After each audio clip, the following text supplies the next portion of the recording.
panitia untuk KKR dalam gedung, menurut saya itu bijak, bukan tidak beriman, salah.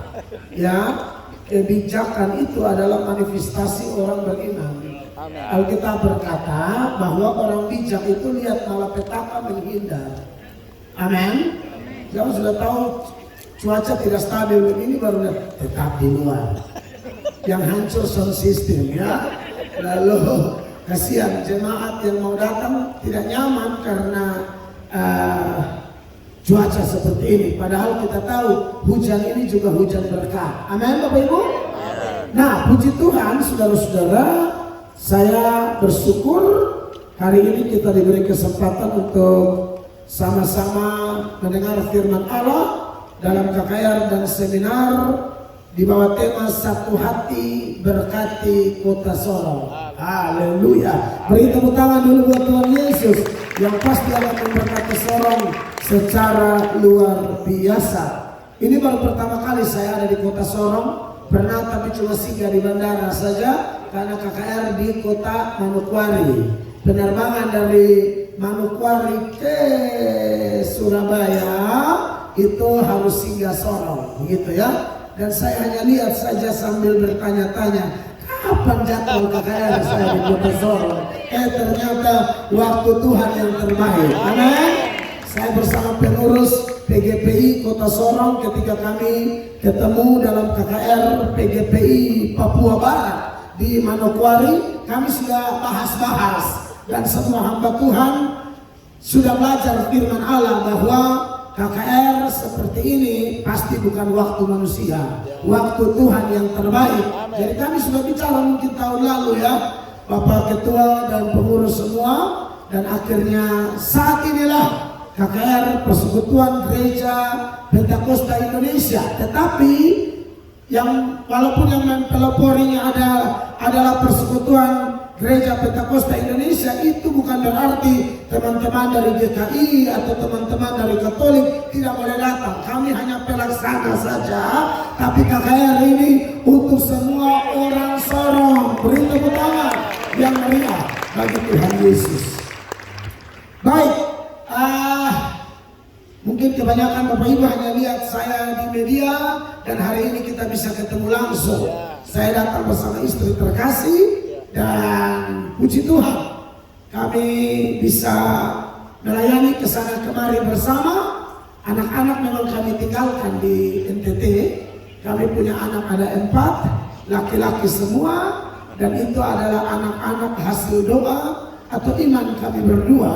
Karena kami itu waktu pacaran sudah omong-omong, sudah bahas-bahas nanti mau anak berapa, kan begitu. Kalau jadi nikah, Tuhan izinkan jadi suami istri yang sah, mau anak berapa? Jadi saya bilang saya mau 4. Istrinya tidak apa-apa asal bantu gendong, ya. Kadang-kadang bapak mau anak banyak, baru istrinya gendong terus, ya. Jadi bapak-bapak jahat, tapi di Kota Sorong tidak ada. Lalu mau anak apa? Saya bilang dari sejak saya bertobat, saya sudah berdoa, saya mau anak laki-laki semua. Begitu. Dan sekarang anak saya 4 laki-laki semua. Amin. Mau kasih nama siapa? Saya bilang pokoknya mama diam, saya yang kasih nama. Jadi anak itu semua memang nama saya yang memberi. Dan istri saya oke-oke saja, tidak ada masalah. Dan saya memberikan nama anak-anak saya sudah cerita di mana-mana. Dan sebagai perkenalan buat saudara saya di Kota Sorong, Papua Barat, saya cerita lagi secara singkat. Jadi saya waktu ditanya oleh istri nama anak siapa, nanti mau kasih nama apa, saya bilang pokoknya nama lain daripada yang lain, unik, mungkin tidak ada di Indonesia, mungkin loh ya.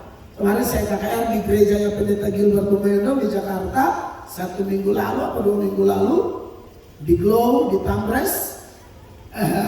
Saya cerita ini dan ternyata ada yang masuk di komentar di channel saya dan berkata, Pak Mel, di Bengkulu itu sudah ada dari tahun 2009 katanya. Itu anak punya nama Abstev Gitskel, tapi satu anak namanya Abstev Gitskel. Sedangkan anak saya 4. Tujuan 4 itu supaya saya mau sapu semua abjad. Mulai dari A sampai Z. Jadi anak saya namanya tuh seturut-urutan abjad. Dari A sampai Z. Anak pertama dari A sampai F. Bacanya abjad. Itu tidak ada di Solo, tidak ada, tidak mungkin ada ya. Di Toraja juga belum ada. Ya. Abjad. Dan ABC itu bacanya abs. Itu butuh-butuh harus lincah bahasa Roman. Abjad. Oke. Anak kedua sambung dari G H I J K L, bacanya Gitschkel. Jadi KL-nya tuh dibuat K. Gitschkel. Anak ketiga MNOPQRS, bacanya Nopkins. Ya. Anak keempat huruf yang sisa T sampai Z, two faces. Sudah jadi mau apa? Jadi ternyata mungkin betul ada yang sudah ada dari 2009 dan di Indonesia Abjad Gitschkel, tapi tidak sampai saya. Saya punya saya sapu semua. Abjad Gitschkel, Nopkins, two faces. Dan itu anak-anak memang nama unik tapi penuh arti, ya. Nama lengkap Abjad itu Abjad Melchris Johannes Hormoato, Gitschkel Melchris Michael Hormoato, Nopkins Melchris Daniel Hormoato, two faces Samuel Melchris Hormoato, ya. Ada artinya anak-anak saya. Abjad itu artinya anak berkat, cinta, damai, empati, firman. Begitu. Ada orang kasih nama anak, nama siapa? Okto. Arti apa tidak tahu. Nah, jangan. Harus ada arti sedikit lah. Ikut orang Yahudi. Orang Yahudi itu kasih nama anak ada arti. Yohanes itu kasih karunia dari Allah. Itu arti Yohanes. Ya, Daniel itu Allah hakimku, Yeskiel itu Allah kekuatanku, bahkan Ismail itu Allah mendengarkanku. Dari kata Shema mendengar dan El Allah mendengarkanku. Bahkan Ismail aja ada nama, ya. Lalu Ishak kalau tidak salah artinya tertawa, karena Sarah ketawa, oh tua-tua kok hamil, ya kan? Sudah menopause mau hamil apa, ya kan? Saya juga kalau ada tetangga menopause hamil saya pindah. Saya tidak mau satu RT dengan dia. Bukan apa-apa, takutnya lahir keluar bukan orang, tahu-tahu paniki. Jadi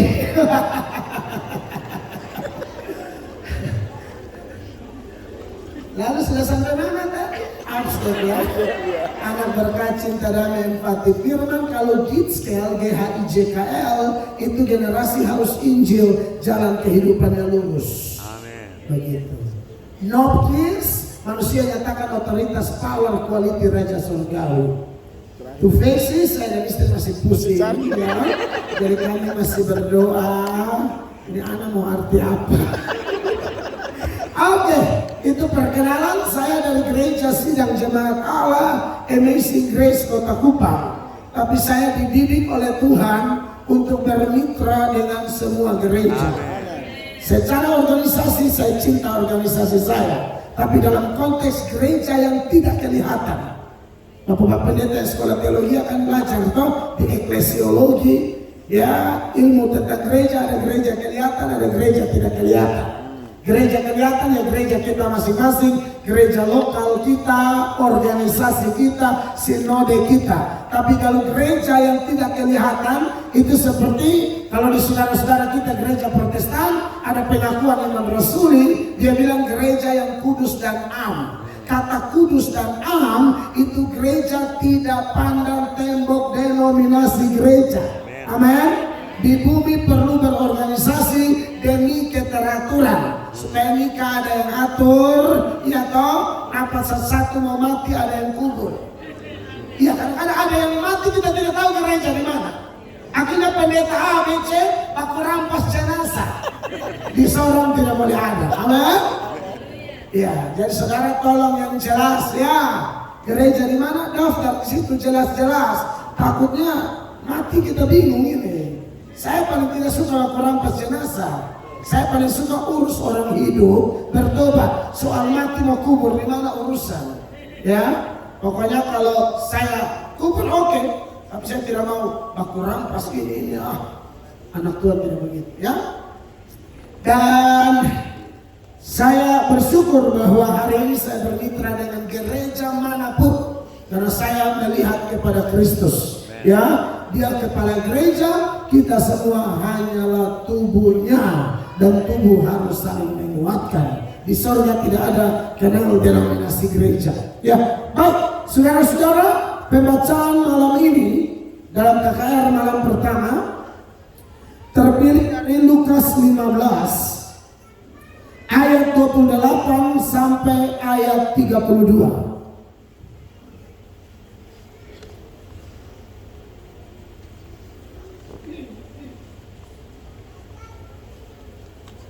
Lukas 15 ayat 28 sampai ayat 32. Nah, ini soal sistem enak nih, Bapak Salmen. Panitia sekaligus Salmen, luar biasa. Apakah ayatnya sudah ada di layar di depan? Sudah ya.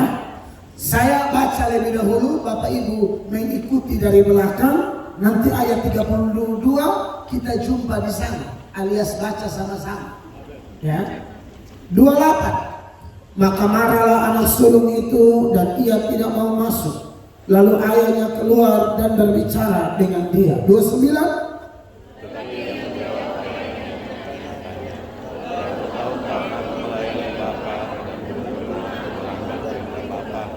Tetapi kepadaku belum pernah Bapa memberikan seekor anak kambing untuk bersukacita dengan sahabat-sahabatku. Tetapi baru saja datang anak Bapa yang telah memboroskan harta kekayaan Bapa bersama-sama dengan pelacur-pelacur.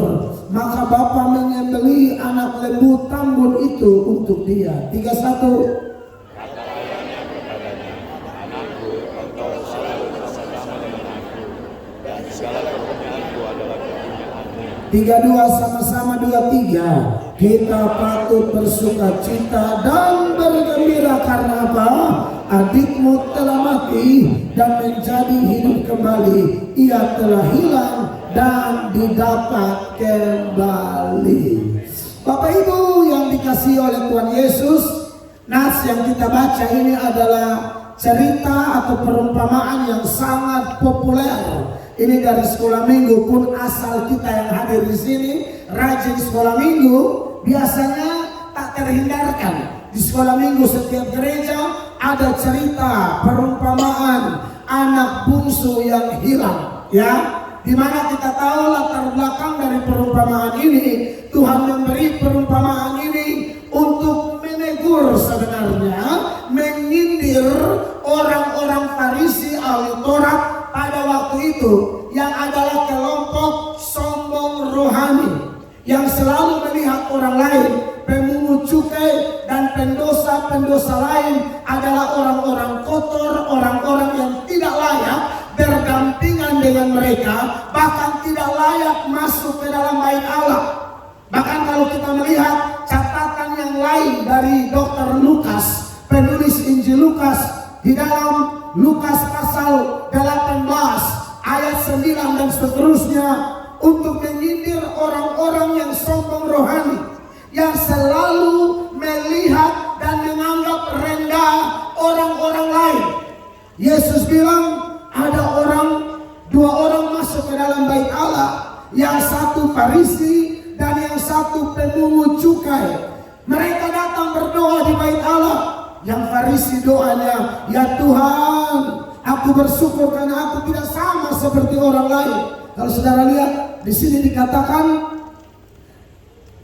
ayat 11, saudara lihat doanya si Farisi itu. Orang Farisi itu berdiri dan berdoa dalam hatinya begini, ya Allah, aku mengucap syukur kepadamu karena aku tidak sama seperti semua orang lain, bukan perampok, bukan orang lalim, bukan pezina, dan bukan juga seperti pemungut cukai ini. Ini orang terlalu sombong secara rohani, menganggap diri paling layak dekat dengan Bapa, paling layak masuk bait Allah, paling layak melayani Tuhan. Sedangkan orang-orang kotor seperti pemungut cukai, wah itu tidak pantas. Bapak Ibu tahu, pemungut cukai itu kan antek-anteknya Romawi. Ya, ini pegawai kantor pajak zaman itu, dan ini dianggap kaki tangan dari Romawi. Sedangkan orang Yahudi kan anti Romawi sebenarnya, karena dianggap kafir. Nah, kalau ada orang-orang Yahudi yang kemudian menjadi anak buah pemerintah Romawi, itu dianggap pengkhianat yang kompromi, dan mereka dianggap sangat berdosa. Dan memang faktanya pemungut-pemungut cukai ini memang jahat juga. Jarang pemungut cukai miskin zaman itu. Pemungut cukai pasti kaya. Pemerintah Romawi tetapkan pajak misalnya, kalau dalam konteks sekarang ya, pajak misalnya 2 juta. Mereka tagih itu 4 juta, 2 juta masuk ke kas pemerintah, 2 juta masuk kantong pribadi. Makanya kaya. Gara-gara penjelasan seperti ini, ada yang pernah tanya saya di radio. Di pertanyaan sebenarnya kurang ajar. Pak Mel, itu Tuhan Yesus makan di rumah Sakeus itu kira-kira makan uang haram atau tidak? Saya ini orang kok bisa pikir sampai situ. Saya bilang kalau kau ada di sini saya cekik kau. Bapak bilang mereka punya kekayaan kebanyakan haram. Masalahnya Tuhan Yesus makan di rumah Sakeus, Tuhan Yesus makan di rumah Matius. Kira-kira itu makan, itu masakan makanan di meja, makan pakai uang apa? Saya antara jantung mustahil. Ini tidak gampang melayani tanya jawab. Ini kan spontan juga, kan bingung juga begitu. Tapi Roh Kudus itu hebat. Amin. Roh Kudus itu hebat.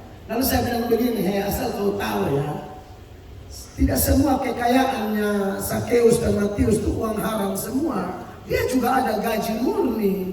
Saya yakin karena Alkitab Tuhan Yesus tidak ada dosa. Amin. Saya yakin waktu Yesus mau datang, baik Sakeus maupun Matius bilang sama istrinya, uang-uang haram singkir. Singkir. Pokoknya beli hewan, beli bumbu, lauk-pauk, gaji murni. Amin. Karena begini, saya ngomong juga karena begini. Ada pejabat suka kasih saya duit. Tahu-tahu ini pejabat karena tangkap korupsi. Lalu mereka tanya, nanti kau bilang makan uang korupsi? Salah, gaji murni. Supaya aman toh. Saya yakin dia tidak mungkin kasih pendeta uang korupsi itu. Tidak mungkin. Korupsi dia dan keluarga yang murni-murni sama Tuhan yang ada. Saya tahu yang tanya saya itu sengaja mau sindir ke pejabat itu juga, karena sering bantu saya. Jadi mereka menyuruh, bantu Pak juga, kau jangan salah, dia juga ada gaji pokok urusan barang aja. Bapak Ibu jemaat, jadi memang dianggap remeh sekali pemungut cukai itu. Tapi Alkitab berkata, pemungut cukai itu tidak berani menengadah ke langit sambil berkata, ya Allah kasihanilah aku orang berdosa ini. Dan saudara tahu di ending dari perumpamaan itu Tuhan Yesus bilang siapa yang dibenarkan? Bukan Farisi yang sombong dan memuji-muji diri, tetapi pemungut cukai yang di mata manusia kotor dan tak layak, itulah yang Allah tinggikan dia. Siapa merendahkan diri ditinggikan, siapa meninggikan diri direndahkan. Haleluya. Nah saudara-saudara, jadi latar belakang pemberian perumpamaan tentang anak bungsu yang hilang itu, ya, yang kemudian kembali dan dipulihkan, dilatar belakangi oleh konteks seperti itu. Bahwa ada orang-orang yang begitu dipandang rendah oleh orang-orang Farisi. Dan menarik, sepanjang perumpamaan itu ada beberapa tokoh yang menonjol di dalam perumpamaan itu. Ada tokoh bapak, ada tokoh bungsu, ada tokoh sulung, ada tokoh pembantu-pembantu, dan mungkin ada tokoh tokoh pelacur dan lain sebagainya. Tapi kita tidak akan soroti semua. Saya akan lebih banyak bicara tentang bungsu, saudara-saudara. Ya, jadi kita lihat sulung dan bungsu ada dalam satu rumah, tapi tidak ada unity, tidak ada kesatuan. Padahal tema kita malam ini, bahkan sepanjang KKR seminar ini, temanya adalah satu hati berkati Sorong. Memang menjadi kacau kalau di Sorong ini ada orang-orang jenis sulung. Ini repot. Itu hanya akan menjadi tema, menjadi slogan tanpa hasil. Nah, saudara-saudara yang diberkati oleh Tuhan Yesus Kristus, tapi menurut saya juga berbahaya kalau ada jenis bungsu juga, saudara-saudara. Karena ada sisi negatif dari bungsu. Kalau sulung menggambarkan Farisi-Farisi ahli Taurat sombong rohani pada waktu itu, dan konteks sekarang pun, walaupun kita bukan Farisi, kita bukan ahli Taurat, tapi ada sikap hati yang suka meninggikan diri, meninggikan sinode kita, meninggikan diri kita, pendeta kita, liturgi kita, tata gereja kita, atau hal-hal yang lain yang bersifat agamawi. Anda sebenarnya keturunan Farisi dan ahli Taurat secara roh. Tapi ada tokoh Bapa yang jelas menggambarkan Allah sendiri.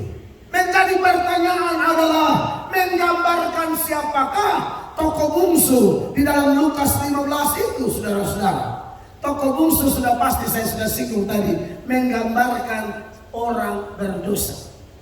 Jadi siapapun yang ada di ruangan ini yang rasa Anda orang berdosa, Anda masuk dalam tokoh bungsu, termasuk saya. Saya berharap kita bukan tokoh sulung, tokoh Bapa bukan kita, itu Allah. Kalau saya pribadi ketika baca teks ini, mempelajari teks ini, memahami teks ini, memahami perumpamaan ini, saya langsung tahu saya di posisi mana. Saya bukan sulung, saya tidak mau. Lebih baik jadi bungsu. Dan bicara tentang bungsu, ada dua hal, ada dua sisi. Ada negatifnya, ada positifnya, saudara-saudara. Negatifnya apa? Ini kita langsung saja. Tapi enak loh KKR di Sorong. Khotbah bisa jam 7 malam, luar biasa. Haleluya. Saya pernah khotbah di tempat lain jam 2 pagi khotbah. Serius Pak. Ini beliau lagi di rumah. Saya pergi KKR sendiri di pedalaman. Itu tempat Swanggi ternyata. 70 Swanggi datang. 70 Swanggi datang. Waktu masuk di ruang ibadah, mereka pegang tangan sama Asher. Slow, setan sudah datang. Setan sudah datang. Penerima tanganmu takut lari pas kami lagi doa persiapan. Apa ini ada 70 orang minta maaf, rambut besar begini, gondrong, jenggot, kayak nabi-nabi palsu begitu. Datang langsung bilang, slow, setan sudah datang. Orang itu kan selalu kami sudah datang, kan kami aja cukup, jangan main setan. Istrinya masih lama-lama dia tanya, setan punya bini, mana? Ini keluarga setan semua.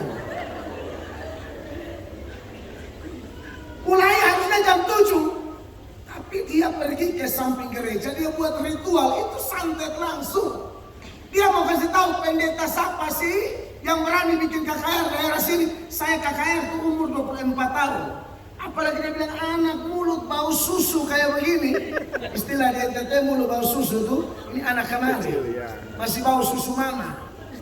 Kau baru lepas menyusui, kau datang KKR. Kira-kira begitu. Langsung disantet. Maka saudara itu gereja dipenuhi oleh entah apa aja binatang penuh.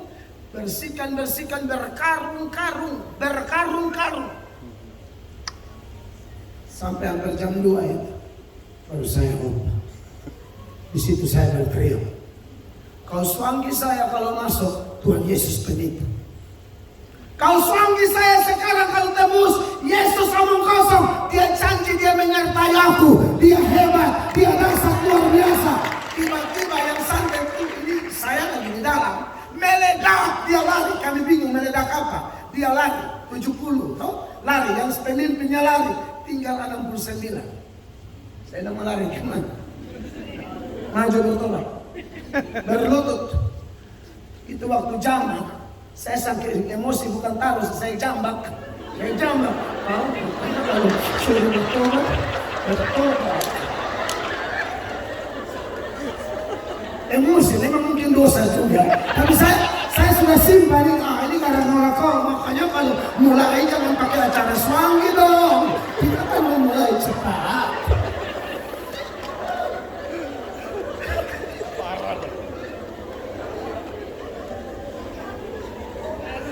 Heboh satu kampung itu.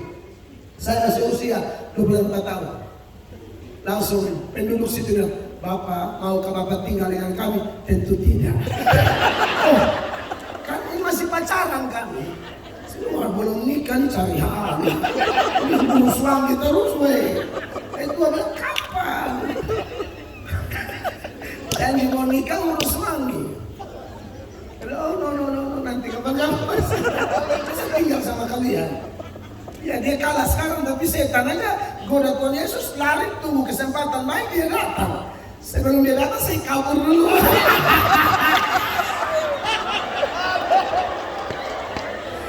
Pendeta juga pakai otak. Itu juga menangkan di Tuhan kan. Jangan sombong-sombong, kabur. Itulah penginjil ya, beda sama gembala ya. Gembala kan tinggal, penginjil datang lompat hilang.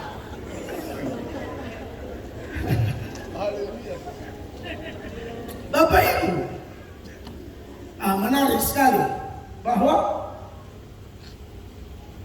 hal-hal negatif yang kita lihat dari si bungsu ini adalah yang pertama, si bungsu ini lebih cinta harta daripada Bapak. Itu negatif. Dia orang berdosa. Apa dosanya?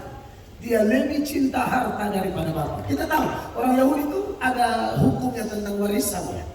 Kalau mereka punya anak sulung itu warisannya 2 kali lipat. Ya, jadi kalau cuma anak 2 sulung dan bungsu berarti yang sulung dapat 2/3, yang bungsu 1/3. Jadi dia memang punya jatah. Tapi ada juga tradisi di kalangan orang Yahudi ialah harta itu dibagikan minimal orang tua sudah napas satu-satu. Sudah sakit-sakitan gitu loh. Sudah napas satu-satu baru seperti Isa, rasa sudah mau mati. Ini orang tua masih segar, masih bagus. Dia sudah minta harta. Ini membuktikan bahwa bagi si bungsu, di pikiran si bungsu, di hati si bungsu adalah Bapak tidak penting. Yang paling penting adalah harta Bapak. Bapak tidak penting. Yang paling penting adalah apa yang Bapak miliki. Saudara, Alkitab berkata, langit dan bumi serta segala isinya Tuhan yang punya. Amin. Nah, saya lihat sisi negatif dari si bungsu ini bergentayangan di mana-mana, berkuasa di mana-mana, bahkan mungkin dalam gereja. Banyak orang ikut gereja, banyak orang ikut KKR, bukan cari Bapak. Mereka cari apa yang Bapak punya. Apa sih yang Bapak punya? Kesembuhan Bapak punya. Anda percaya tidak mujizat bisa terjadi malam ini? Gampang, kecil. Amen. Kecil. Amin. Amin.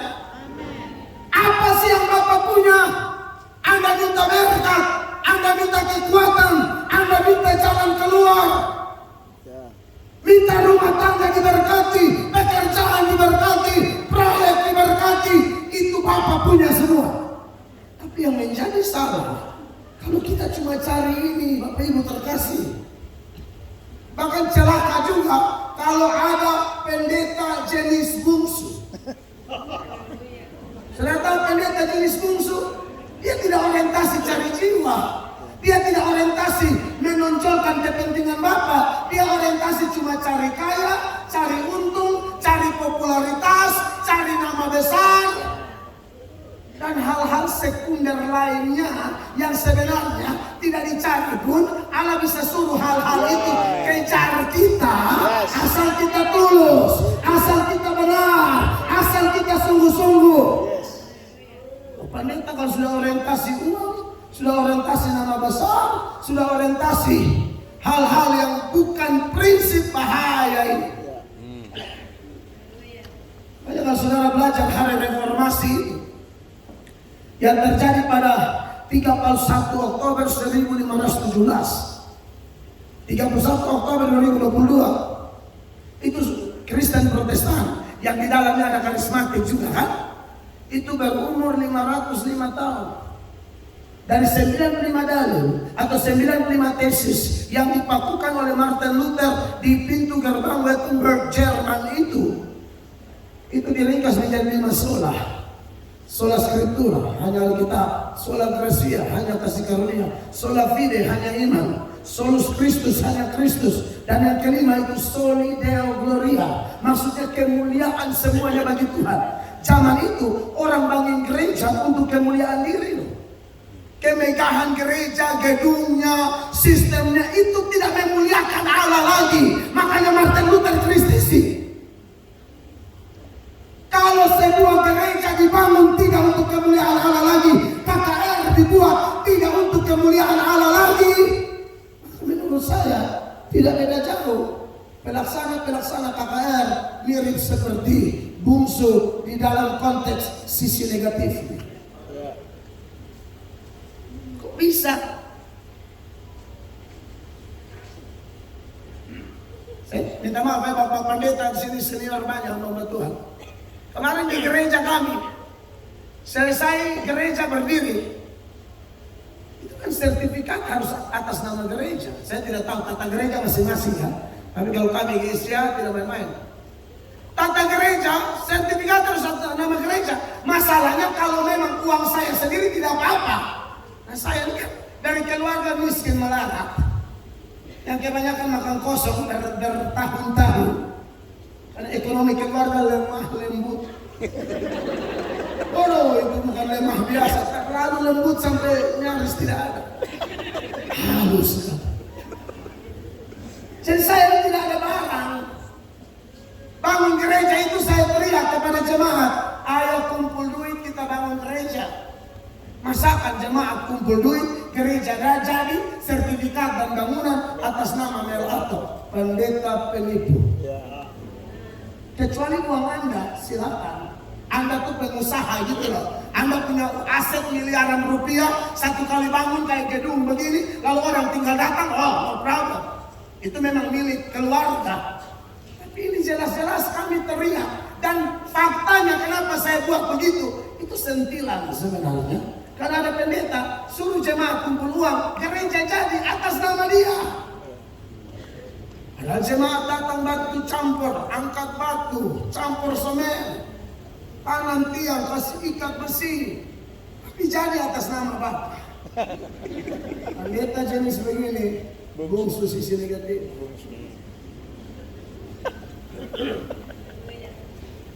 Bapak Ibu jemaat, kawan-kawan pelayan di Kota Sorong, ya saya bicara apa adanya. Amin. Bahwa bagi bungsu, Bapak tidak penting. Yang penting apa yang Bapak punya. Yang penting harta. Dan memang Alkitab sudah berkata, akar segala kejahatan cinta uang.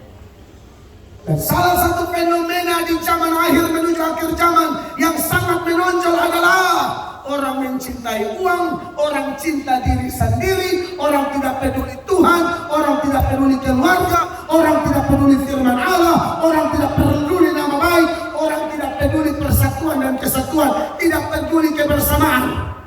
Dulunya mereka satu, Bapa, sulung, bungsu satu, tapi mulai ada gila harta, perpecahan terjadi. Kalau Anda punya tema satu hati berkati Sorong, pastikan kita semua dengan panggilan masing-masing, baik pemerintahnya, baik rohaniawan, gereja, motivasi harus jelas. Kalau tidak Sorong tidak bisa diberkati.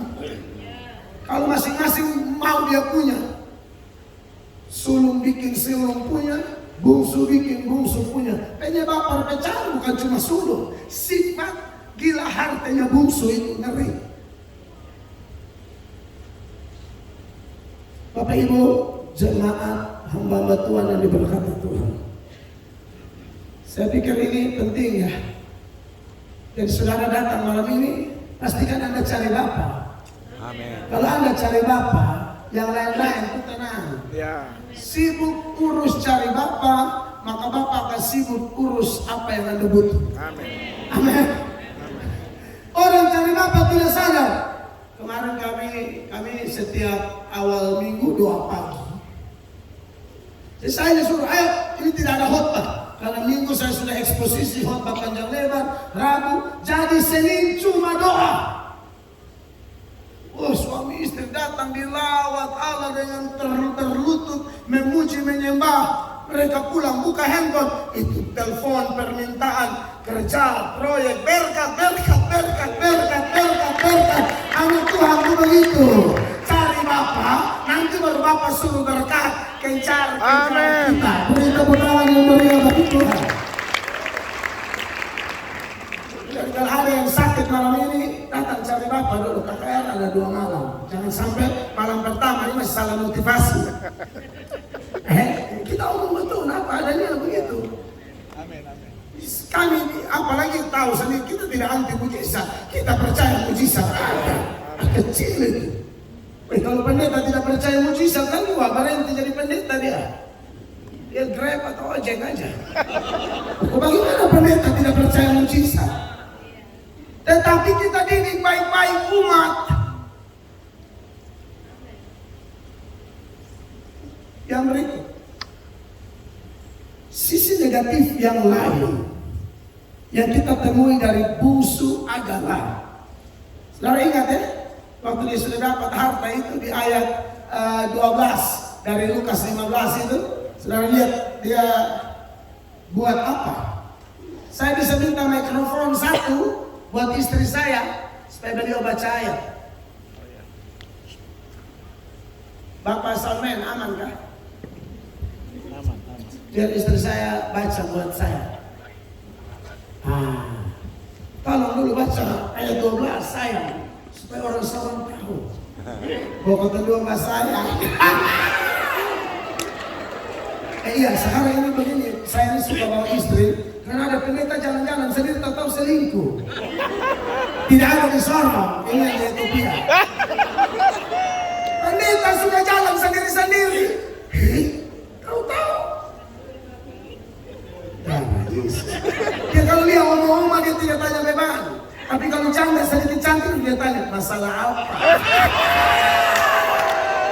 Pendeta Iblis. Tapi di sini tidak ada di pendeta baik.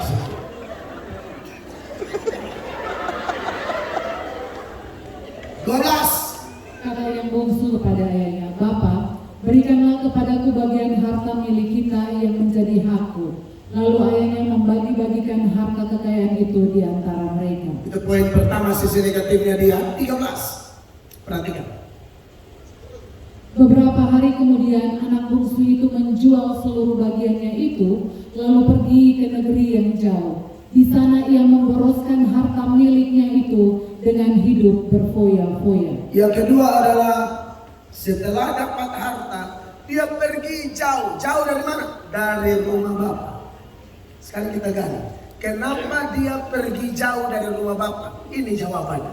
Di rumah Bapa itu banyak aturan. Anak ini menjauh karena memang dia tidak mau diatur. Jadi bebas. Ulang, ini anak mau bebas. Ya. Dia tidak mau diatur. Sisi negatif dari si bungsu yang adalah gambaran orang-orang berdosa adalah Tidak mau diatur. tidak mau diatur. Saudara, di dunia ini mana yang tidak ada aturan? Di negara ini ada aturan, aman? Di gereja ada aturan, di rumah kita masing-masing ada aturan, berlalu lintas ada aturan. Saya pergi ke beberapa kota yang lain di Papua ini, Papua maupun Papua Barat. Itu kadang-kadang ada yang sel kanan belok kiri. Nih, makanya kemarin saya kan KKR di syukuran ulang tahun Kabupaten Mimika. Saya KKR di situ. Jadi yang jemput kami bilang, Pak, di sini kami mesti pelan-pelan. Apalagi kalau sudah ibu-ibu, kadang-kadang berhenti di tengah jalan cerita. Di tengah jalan. Kita cerita, orang cerita rame sekali. Maksudnya kalau mau cerita di halaman halaman gereja ke?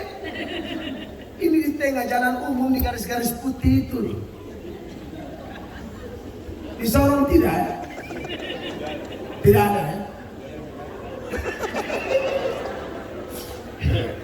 Ini gak ada yang bercerita di jalan. Luar biasa sekali. Semua ada aturan.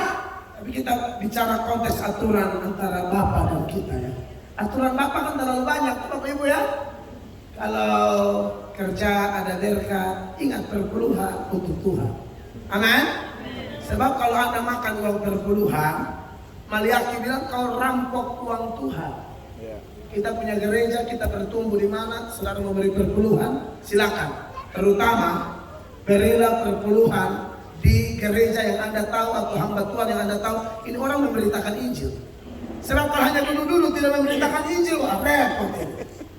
Kita kasih gemuk orang, dia tidak bikin apa-apa. Begitu ya. Jadi semua bapak-bapak pendeta di sini kita harus menginjil supaya kalau jemaat beri perpuluhan pun mereka lega. Mereka kasih, mereka tahu ini pelayanannya arahnya kemana, mereka tahu. Amin Bapak Ibu. Ya, jadi saudara punya gereja masing-masing ingat, itu aturan Tuhan tuh. Aturan Tuhan yang lain apa sih? Kalau sudah menikah, yang sudah menikah, buat yang bapak-bapak tidak boleh ada will. Yang ibu-ibu tidak boleh ada pil.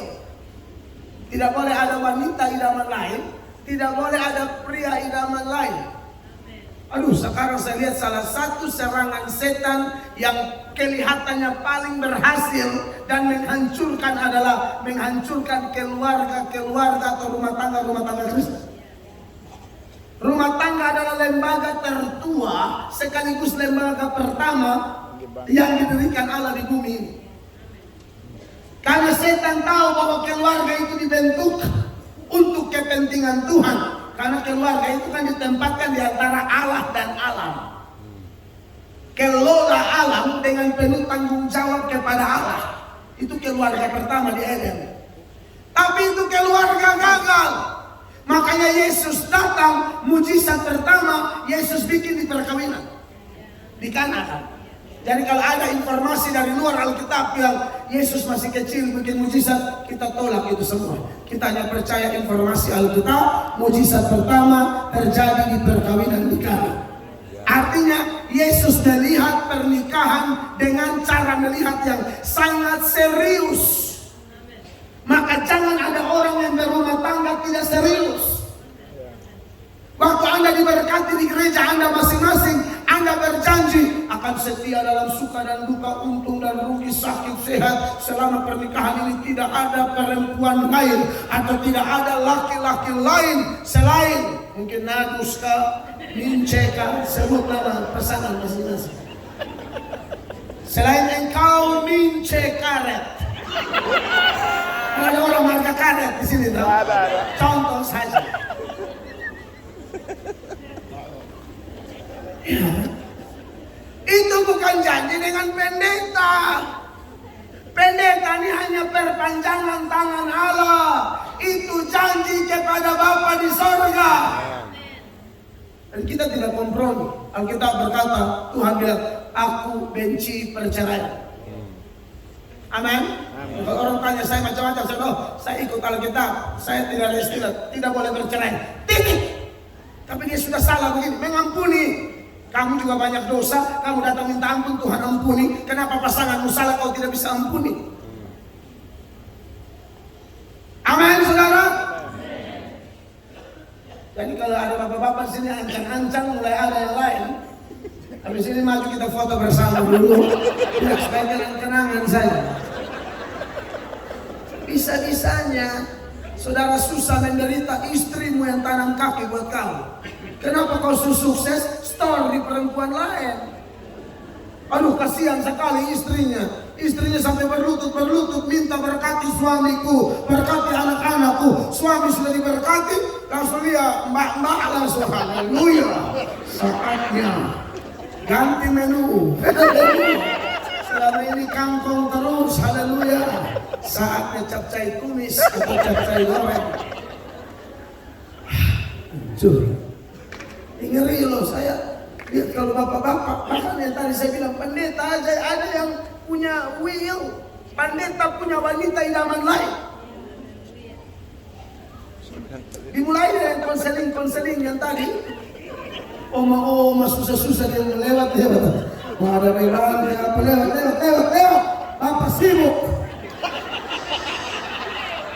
Tapi kalau janda putih terang pakai rantai kaki, kuku tuh kuteks merah kuning hijau di langit yang biru.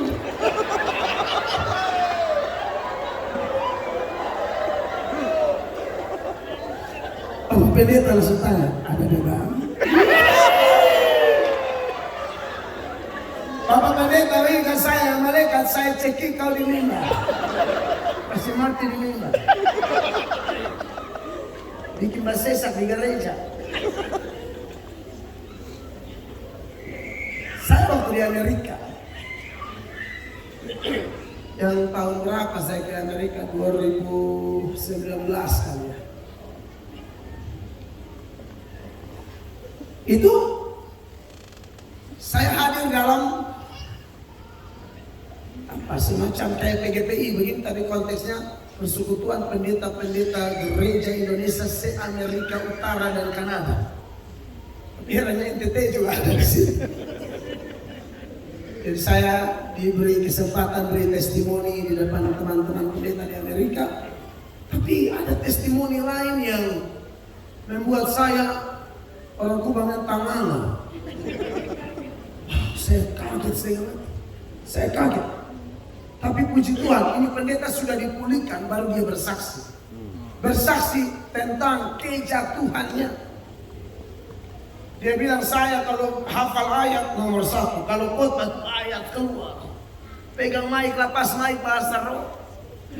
Kadang-kadang mau tahan angkot juga bahasa roh.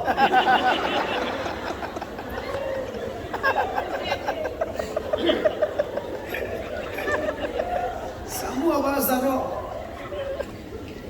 Ngomong yang mertua juga bahasa roh, mertua apa? Itu maksud apa? Jadi ada keluarga yang suka pergi ke rumah gembala. Awalnya biasa-biasa saja. Lama-lama sudah tidak biasa. Biasa pergi suami istri. Ini kali suami tidak ada, ibu tetap datang terus. Ibu gembala juga tidak ada. Bapak gembala ada. Akhirnya jatuh. Dimulai dari apa? Sharing. Sharing ada masalah. Lama-lama sering keterusan. Sharing. Lama-lama serong. Yang terakhir baru kota ini sorong. Terakhir baru ini. Di sini tempatnya. Sesuai nama ini. Sering, sorong. Tumbang, lari tinggalkan istri, beli rumah baru, tinggal istri ibu itu tinggalkan lakinya, bapak gembala tinggalkan ibu gembala, tinggalkan gereja, tinggalkan pelayanan. Sebelum tinggalkan ada yang menarik, dia khotbah malam Sabtu ini ada bersinah gila-gilaan sama jemaat, tapi Minggu dia khotbah menggelegar, tabakan menyala sampai jemaat pegang tangan, bapak khotbahnya dahsyat. Dia bilang itu tuh kayak dia disambar petir.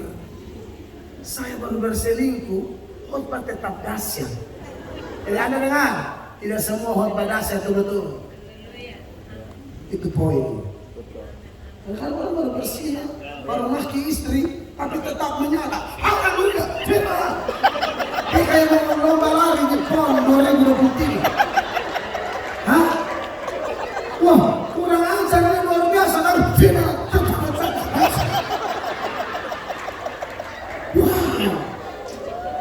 Hidup jahat tapi doa, khotbah menyala.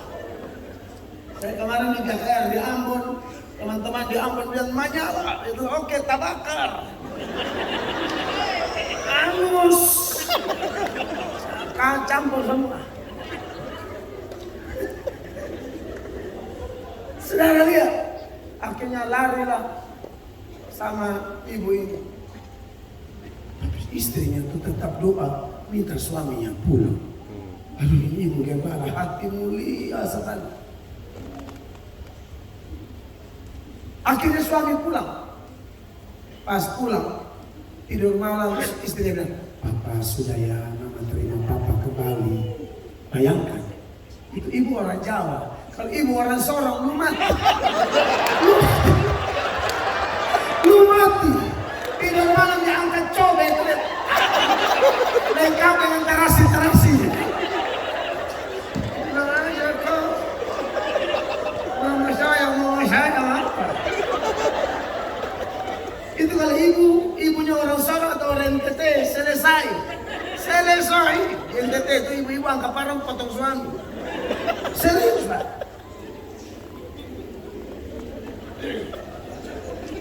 Yang lebih kacau lagi, tiba-tiba malam tuh dia ingat selingkuhannya ini. Dia kayak sakau, sedangkan itu orang pemakai narkoba. Kalau lagi pengen tuh dia, oh sudah gila. Jadi dia kayak sakau, ingat katakanlah si Susila gitu. Ya. Jadi sus pikir Yesus. Padahal sus itu Susi. Bukan Yesus.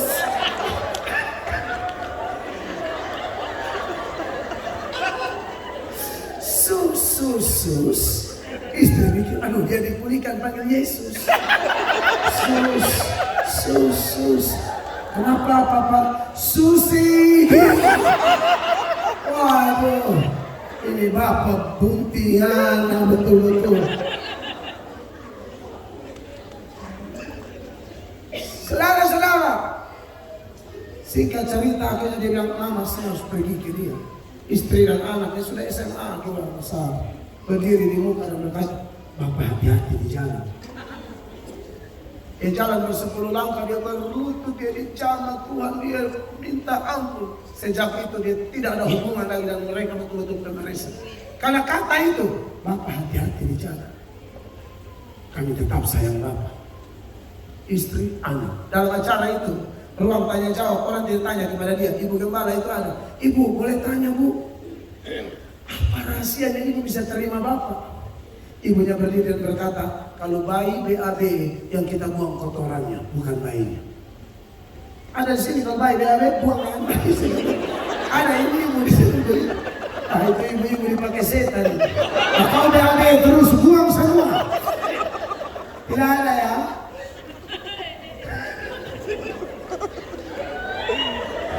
Ada ibu-ibu begitu, aduh lebih baik kau melahirkan tikus semua. Kalau saya melahirkan anak BAB buang sama anak-anak saya. Dan di situ saya mendapatkan berkat. Tapi di situ saya sebagai pengkhotbah muda, saya tidak mau memposisikan diri saya lebih baik. Di situ kayak warning keras buat saya. Lu juga hati-hati. Seolah-olah Tuhan bicara ke saya, lu hati-hati. Lu tidak hebat. Makanya saya bilang sama istri ini ASN, sudah cuti di luar tanggungan negara, tidak ambil gaji. Saya bilang, "Mama, ini Bapak ada khotbah banyak, lah baik ikut." Go. Banyak minta foto. Go and tell about Christ. Yeah. Saudara, itu aturan-aturan Bapak ya, tidak boleh ada yang begitu. Perempuan juga tolong jaga diri. Karena kalau perempuan sekarang itu banyak.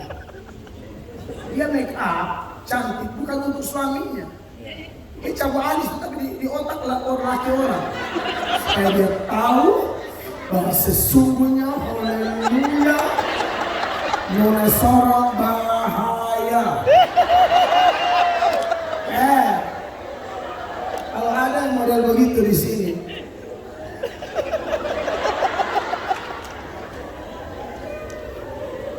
maju.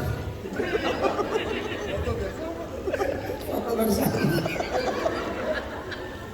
Kita make up cantik bagus untuk suami, amin. Ya. Make up cantik bagus untuk pelayanan, Ya.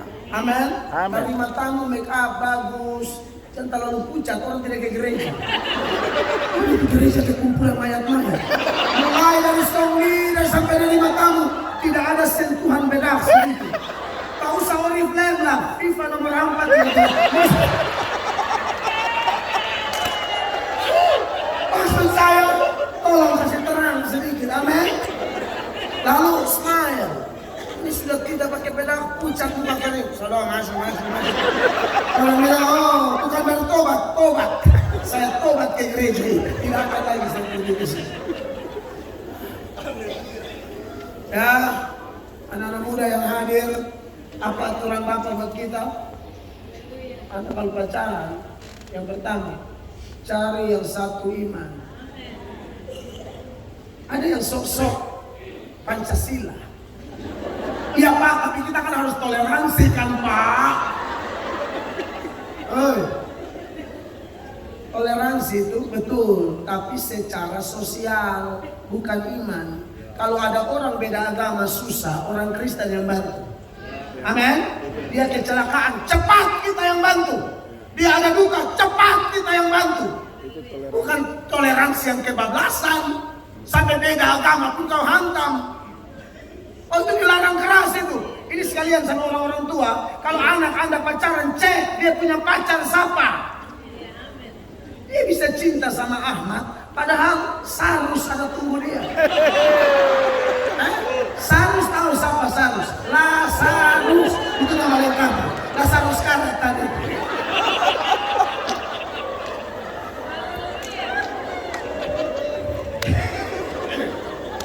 Kita biarkan anak kita pacaran dengan Dula lah, Ahmad lah, Udin lah. Mereka itu tetap saudara kita sebangsa setanah air. Tapi urusan kawin-mawin beda. Kita percaya Yesus Allah, mereka cuma percaya Yesus Nabi. Kita bukan cuma beda, bertentangan. Kalau hanya berbeda belum tentu bertentangan. Tapi kalau sudah bertentangan, no compromise. Tidak ada kompromi. Tolong dulu Ulangan 7 ayat 3 dan 4. Ini saya kasih 7 dari perjanjian lama lebih dahulu. Ya, tidak boleh nikah apalagi pacaran. Tidak ada itu. Pacaran apalagi nikah, tidak boleh. Kau mau ada tunggu kau, mau tuh Markus ya. Perhatikan. Janganlah juga engkau kawin mengawin dengan mereka.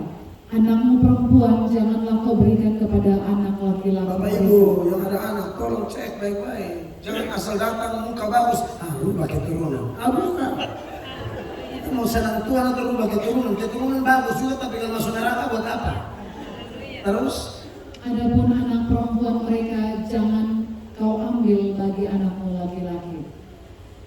Kenapa? Tidak boleh. 4. Sebab mereka akan membuat anakmu laki-laki menyimpang daripadaku, sehingga mereka beribadah kepada Allah lain.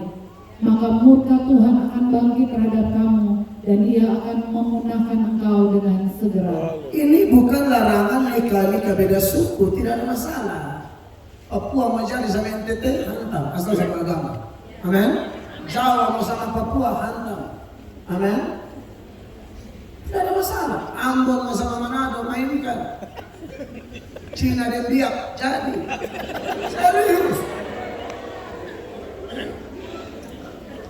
Eropa diserui, hantam. Asal apa? Satu iman. Larangannya jelas, itu perjanjian lama, perjanjian baru 2 Korintus 6 ayat 14. Supaya anak muda di sini kau jangan sok-sok tahu ya. Jangan apalagi main-main tamborin tadi itu. Jangan. Kau tahu mungkin ya.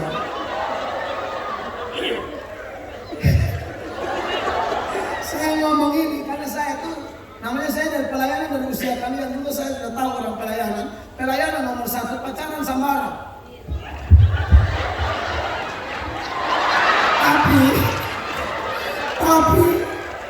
Tapi ujung-ujung dibonceng sama Ahmad.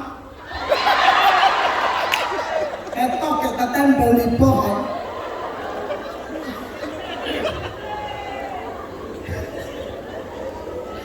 Dua Korintus 6 ayat 14. Janganlah kamu merupakan pasangan yang tidak seimbang dengan orang-orang yang tak percaya.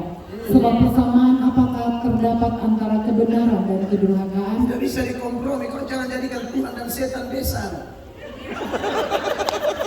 Confident jangan kau paksa lagi. Bayangkan kali pelaminan Tuhan Yesus di sebelah ini di sebelah.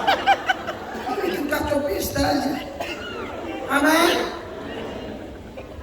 Cari besan itu yang di sebelah Bapak Yakobus, di sini Thomas, aman.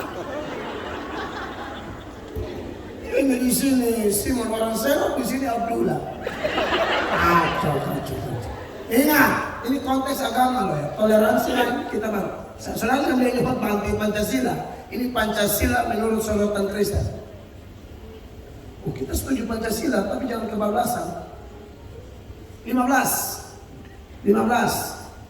Persamaan apakah yang terdapat antara Kristus dan Belial?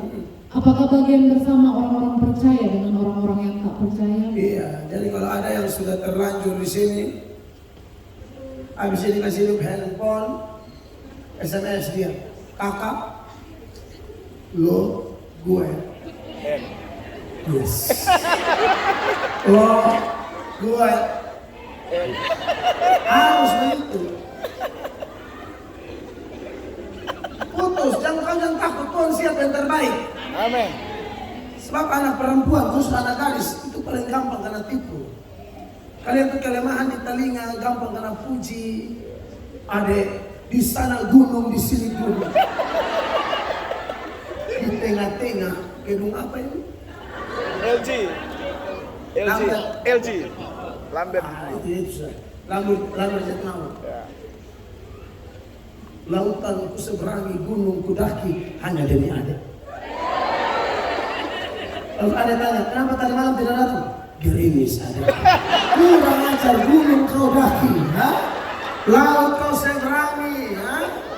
Gerimis kau tidak datang, saya hantam kau.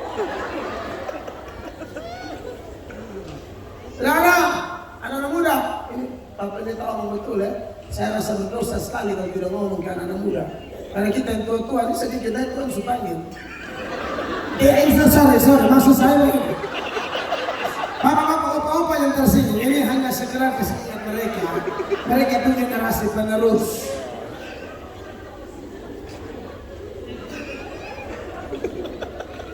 Seorang harus diberkati, ya kan? Ada satu hati untuk seorang. Pertama, satu hati dalam hal iman.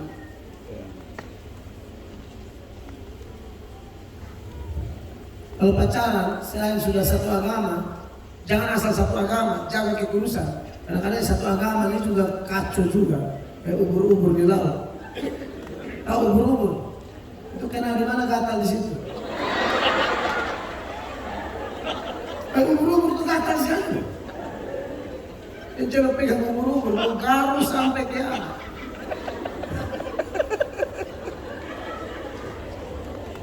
Ya? Anak-anak muda, jadi pacaran kudus itu maksudnya, amin? Tidak boleh pegang-pegang, pasang di rumah tuh lampu yang begini, terang benderang. Bapak baca Quran lubang semua. Itu bapak lagi teker, berani ada gerakan. Titik kau dengan bangku. Amin? Kalau mau minta cium, suruh dia cium itu kabel listrik. Biar dia rasa itu strong itu, bikin bibir kaku.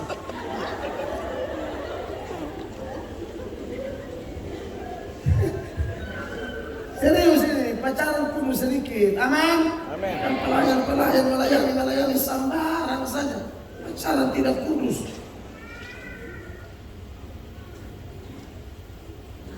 Sekarang ajaklah ke kos-kos, kadang-kadang kacau. Kalau laki-laki telepon ada telepon, ada kau di mana? Kakak sudah tunggu di kos. Kakak saya tidak mau, nanti kalau saya ke situ kakak bikin apa-apa saya. Kalau kakak mau, kakak datang saya di kos saja. Sama saja bodoh. Kau tidak mau di kakak bungkos, kau aja kakak pikau bungkos. Sama saja. Anak Tuhan yang baik, jangan kekudusan, amin? Dan masih banyak aturan-aturan yang lain. Iya, banyak. Ya, si bungsu tidak mau diatur. Apakah kita juga seringkali tidak mau diatur? Kita suka atur diri sendiri, atur kemauan kita sendiri. Bertobat. Yang berikut, si bungsu hidup duniawi. Itu negatif. Dia pergi foya-foya, habiskan semua dengan pelacur-pelacur. Alkitab berkata, persahabatan dengan dunia adalah permusuhan dengan Allah. Pernah baca ayatnya? Yakobus 4 ayat 4. Bapak Ibu terkasih, perhatikan. Yakobus 4 ayat 4. Hai kamu orang-orang yang tidak setia, tidakkah kamu tahu bahwa persahabatan dengan dunia adalah permusuhan dengan Allah? Iya, jadi si bungsu ini akhirnya hidup duniawi sekali. Dunia itu sebenarnya di Alkitab kata Yunaninya sama, tapi artinya beda-beda. Dunia itu katanya kosmos, Yunaninya. Tapi ada dunia dalam artian manusia, seperti Yohanes 3 ayat 16. Karena begitu besar kasih Allah akan dunia ini, sehingga Ia telah mengaruniakan anaknya yang tunggal. Dunia di situ manusia bicara. Tapi ada dunia berarti tempat ini. Jika 2-3 orang di dunia ini, ayatnya tempat ciptaan Tuhan ini. Tapi ada dunia yang artinya adalah sistem yang dikuasai oleh si jahat. Makanya Alkitab berkata, sama bersahabat dengan dunia, dia musuh Allah. Siapa mengasihi dunia, kasih akan Bapa tidak ada dalam diri orang ini. Dan saudara-saudara, hal-hal duniawi jangan sampai mengikat kita, karena itu merusak hubungan kita dengan Allah. Itulah sisi negatif dari si bungsu. Tetapi puji Tuhan, dari teks kita, cerita atau tokoh bungsu bukan hanya memiliki sisi negatif yang kita bahas tadi, tapi ada positifnya. Ya, sebelum saya bahas positif, saya kasih tahu yang negatif itu pasti ada akibat. Akibatnya apa? Harta habis. Yang pertama, harta semua habis. Orang yang bergantung pada harta, Tuhannya harta, harta habis, dia juga habis. Kalau kita punya harta, hanya kau milikku di surga. Amin. Ayub itu harta semua habis. Anak 10 orang mati semua, 7 laki-laki 3 perempuan, harta semua rata tanah. Tapi Ayub bilang apa? Terpujilah Tuhan, Tuhan yang memberi, Tuhan yang mengambil. Aku datang dengan telanjang, aku kembali dengan telanjang. Ayub tidak menyalahkan Allah waktu musibah itu terjadi. Karena apa? Hati Ayub di Tuhan. Yesus berkata, di mana hartamu berada, di situ hatimu berada. Kalau harta kita di dunia ini, harta habis, gila atau bunuh diri. Tapi anak Tuhan yang hartanya di surga, mungkin harta di dunia naik turun, sebentar berkelimpahan, sebentar deposito 200 juta ke atas, turun sampai 40 juta, tapi tidak mengganggu damai sejahtera. Paulus bilang apa? Aku tahu apa itu kekurangan, aku tahu apa itu kelimpahan. Artinya apa? Anak Tuhan itu kadang-kadang alami kekurangan, kadang-kadang alami kelimpahan. Tapi yang penting Paulus bilang, di dalam Dia yang memberi kekuatan, aku tanggung segala perkara. Segala perkara dapat kutanggung dalam Dia. Amin. Bapak Ibu terkasih, ini penting. Semua hal-hal negatif tadi tidak mau diatur. Lebih cinta harta daripada cinta Bapa. Hal-hal duniawi itu akan mendatangkan celaka besar. Makanya bagi yang mau kaya, yang mau cinta uang dan melupakan Allah, harus memperhatikan apa yang Paulus katakan kepada Timotius dalam 1 Timotius 6 ayat 9 dan 10. 1 Timotius 6 ayat 9. 1 Timotius 6 ayat 9, perhatikan ayatnya. Tetapi mereka yang ingin kaya terjatuh ke dalam pencobaan, ke dalam jerat, dan ke dalam berbagai-bagai nafsu yang hampa dan yang mencelakakan, yang menenggelamkan manusia ke dalam keruntuhan dan kebinasaan. Itu dia. 10. Karena akar segala kejahatan ialah cinta uang. Ya. Sebab oleh memburu uanglah beberapa orang telah menyimpang dari iman dan menyiksa dirinya dengan berbagai-bagai duka. Orang hanya buru uang, tinggalkan agama, buru uang, aduh macam-macam. Ujung-ujung tenggelam, ujung-ujung hancur. Amin. Oleh karena itu Bapak Ibu terkasih, akibat yang tidak bisa dihindari. Setelah itu melarat habis-habisan, habis melarat, mau makan saja susah. Kita tahu cerita ini. Sampai mau join dengan babi aja, babi apa saya gigi kau. Babi tidak sudi, bukan cuma tuan babi juga pasti tidak mau. Babi ada lapar, kalau ikut makan sama-sama, mau mati. Sudah lihat, anak orang gedongan jatuh sampai ancur-ancur.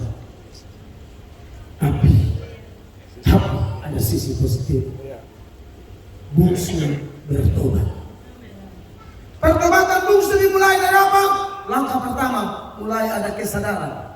Pertobatan orang dari sudut pandang manusia itu biasa dimulai dari kesadaran. Ayat 17 dari Lukas 15, dia menyadari keadaannya. Andai kalimat ini, perhatikan. Lukas 15 ayat 17. Bungsu mulai bertobat dimulai dari sadar akan keadaan. Dia mulai merenungkan keadaan.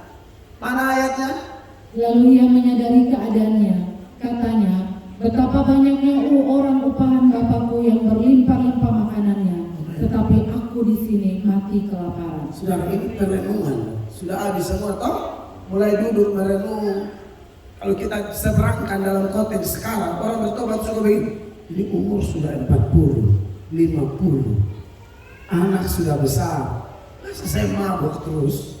Masa saya judi terus? Masa saya dunia malam terus? Ini kalau saya mati, anak-anak saya masih kecil, bagaimana? Banyak saudara-saudara saya dari Papua ini yang nanti sudah buta, sudah lumpuh, baru telepon saya. Betul. Saya tanya, ini lumpuh gara-gara apa? Di kawan 5 orang minum, 3 orang minum, 2 mati, saya sendiri masih hidup. Saya bilang, oh kakak, itu anugerah. Kakak harus bertobat. 2 mati itu. Saya tahu lah orang-orang kita di sini ini sama toh. Kita Indonesia Timur ini kalau kena mabok tuh sungguh-sungguh, dia doa sungguh-sungguh, ibadah sungguh-sungguh, mabok juga sungguh-sungguh. Segenap hati betul dia total. Total itu untuk Tuhan saja, semua kau total. Alkitab bilang, Tuhan Paulus bilang sama Timotius, berhubung pencernaanmu bermasalah, minumlah anggur sedikit. Beda minum sedikit dengan sedikit-sedikit minum. Kalau minum sedikit-sedikit menurut anjuran dokter, itu bagus buat kesehatan. Minum apa? Sedikit-sedikit menurut anjuran dokter. Bukan sedikit-sedikit minum. Sedikit-sedikit minum. Nah, ini celaka. Ya, saya harus ngomong ini. Kan saya lihat kita punya daerah Indonesia Timur, NTT, Maluku, Papua, Manado, aduh. Kristen paling banyak tapi jahatnya luar biasa. Tolong teladani di bungsu ini, sadar. Umur sudah berapa? Cek akte kelahiran, cek kalender. Connect ini 2 nih, akte kalender. Supaya tahu umur berapa. Ada yang sudah kepala 4, kepala 5, STNK. Sudah tua nakal kembali. Kacau ini. Saya di NTT ada opa-opa mati di tempat prostitusi. Jalan sudah begini-begini, kamu lebih lucu mana? Paksa minum obat kuat telur kunyit, apa kamu? Opa-opa telur ayam kampung kunyit madu. Mati. Ada opa-opa begitu di sana? Tidak ada. Tidak ada.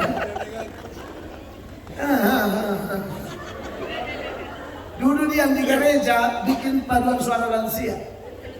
Ya. Jangan bikin aneh-aneh. Jalan sudah setengah mati. Mereka datang cabut di posisi dengan pelacur. Tanya itu pelacur, bagaimana mati? Saya tidak apa-apa yang mati.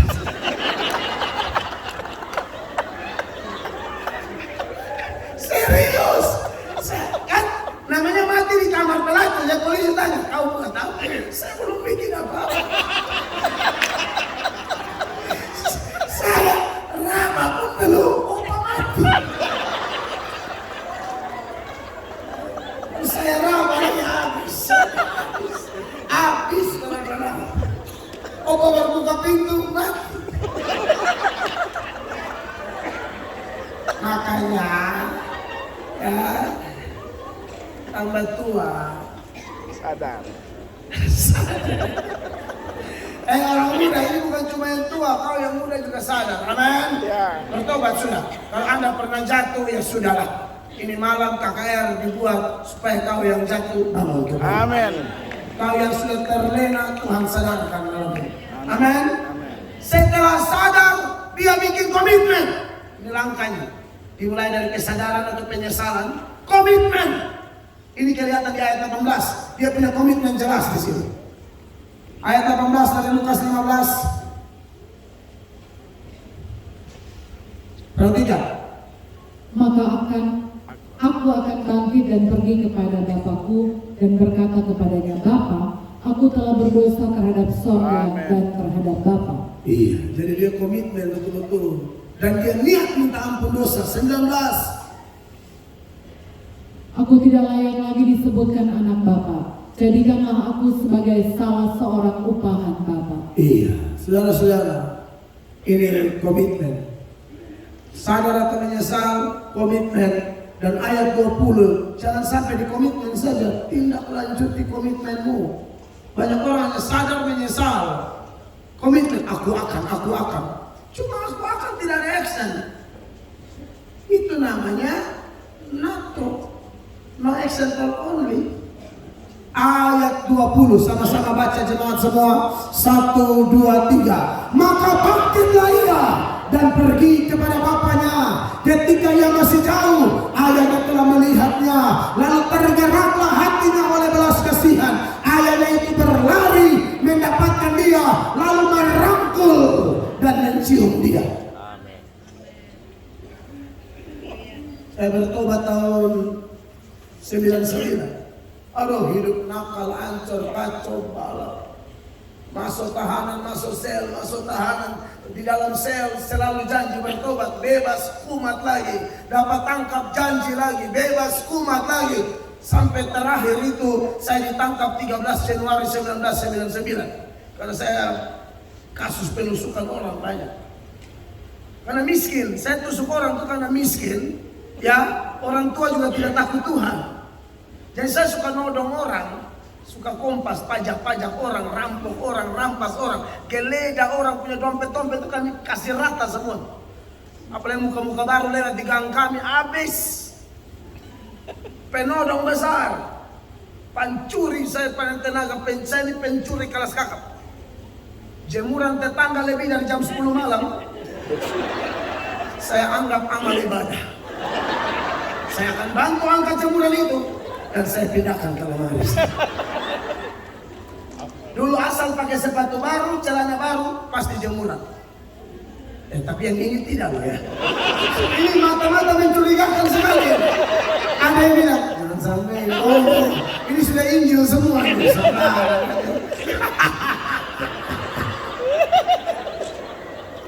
Ini Injil semua nih. Kalau dulu jemuran. Sekarang jangan dong. Bapak Ibu jemaat terkasih, tapi Tuhan baik. Saya diinjili oleh mantan narapidana. Saya Tuhan beta capek nakal. Semua kejahatan sudah kami buat. Hamba capek tuh. Hamba mau bertobat. Saya komitmen, besok saya siap. Malamnya saya bilang, Mama tolong setrika baju saya. Besok saya mau ikut persekutuan doa. Mama antara percaya tidak percaya. Saya bilang, Mama, beta ini kali betul-betul bertobat. Mama biasa saja, karena ini sudah 100 sekian kali kau katakan. Tapi kau kumat terus. Jadi ya, saudara Mama bantu setrika sambil bertanya-tanya. Benarkah semua ini? Tapi mulai besok, saya pergi pertama di persekutuan doa. Itu yang ketua persekutuan doa, yang anak umur 7 tahun. Pengkhotbah luar biasa. Tapi ya, satu dan lain hal, saya tidak tahu perkembangan dia sekarang. Tapi waktu itu Tuhan pakai dia. Itu saya baru rasa pertama kali doa berlutut, saudara. Itu saya gelawat Roh Kudus luar biasa. Malamnya saya sudah minta ampun dosa, menangis berjam-jam di hadapan Tuhan. Tuhan buka semua memori kejahatan itu, saya buka sampai detail-detail. Seperti ayatnya yang ke-21 ini. Saudara lihat nanti, si bungsu datang dan berkata apa, saudara-saudara? 2-3 kata anak itu kepadanya, Bapa, aku telah berdosa terhadap surga dan terhadap Bapa. Aku tidak layak lagi disebutkan anak Bapa. Saudara-saudara, siapapun Anda dan saya, sekotor apapun kita, tolong buka 1 Yohanes 1 ayat 9. Ayat itu bilang begini, jika kita mengaku dosa kita, Ia adalah setia dan adil. Ia akan mengampuni kita dari segala dosa kita dan menyucikan kita dari segala kejahatan kita. Beri tepuk tangan yang meriah bagi Tuhan. Teladani, bungsu memang ada sisi negatif, tapi sisi positifnya dia sadar, dia komitmen, dia ambil tindakan nyata, dia pemberesan sama Bapa. Dan Anda lihat, waktu dia pulang, dia minta ampun dosa. Wah, Bapak kita Bapak yang luar biasa. Anda bayangkan kalau Anda punya anak atau orang yang Anda didik bikin salah, lalu dia datang, dia mau minta maaf, pasti Anda bilang, iya, tapi kita bicara dulu. Bapak tidak begitu. Di ayat 22, Bapak tidak bahas lagi dosa si bungsu. Ayat 21 dia minta ampun kan? Lukas 15 kan? Lukas 15 ayat 22. Ini respon Bapak. Perhatikan, kalau dibacakan. Lukas 15 ayat 22, bagaimana respon Bapak setelah bungsu minta ampun? Apakah ungkit-ungkit lagi? Tetapi ayah itu berkata kepada hamba-hambanya, lekaslah bawa kemari jubah yang terbaik, pakaikanlah itu kepadanya, dan kenakan cincin pada jarinya dan sepatu pada kakinya. Iya, saudara, Bapak tidak bahas-bahas lagi. Makanya ayat bilang, sejauh timur dari barat dia buang dosa kita. Jauh ke dalam tubir-tubir laut Tuhan melemparkan dosa kita. Ada seseorang pernah memberi penggambaran, pada waktu kita mengambil ampun dosa, Tuhan simpan dosa kita berkarung-karung. Tuhan muat di perahu, Tuhan pergi ke tengah laut, Tuhan buang ke dalam tubir-tubir laut. Lalu Tuhan pasang spanduk, jangan pancing di sini. Yang lama sudah berlalu. Dan selalu mungkin ketemu orang sorong, dia masa lalu begini-begini, hei, jangan ungkit masa lalu orang. Siapa ada dalam Kristus, dia ciptaan baru. Yang lama sudah berlalu, sesungguhnya yang baru sudah datang. Dalam niat bungsu tadi pulang, bungsu bilang apa? Minimal saya kembali jadi hamba, jadi budak. Budak di Israel tidak pakai alas kaki. Bapak suruh pembantu-pembantu kasih pakai alas kaki. Maksudnya apa? Bapak mau bilang sama bungsu, kamu tetap anak. Siapapun Anda malam ini, Anda punya beban, persoalan, punya masa lalu, punya dosa, dunia boleh omong begini-begini, Bapak tidak. Siapapun engkau yang datang padanya, dia pasti pulihkan engkau. Beri tepuk tangan yang meriah bagi Tuhan. Saya selesai. Mari kita berdiri bersama-sama. Pemusik ada di depan. Kita angkat pujian. Sejauh timur dari barat, engkau membuang dosaku dan seterusnya.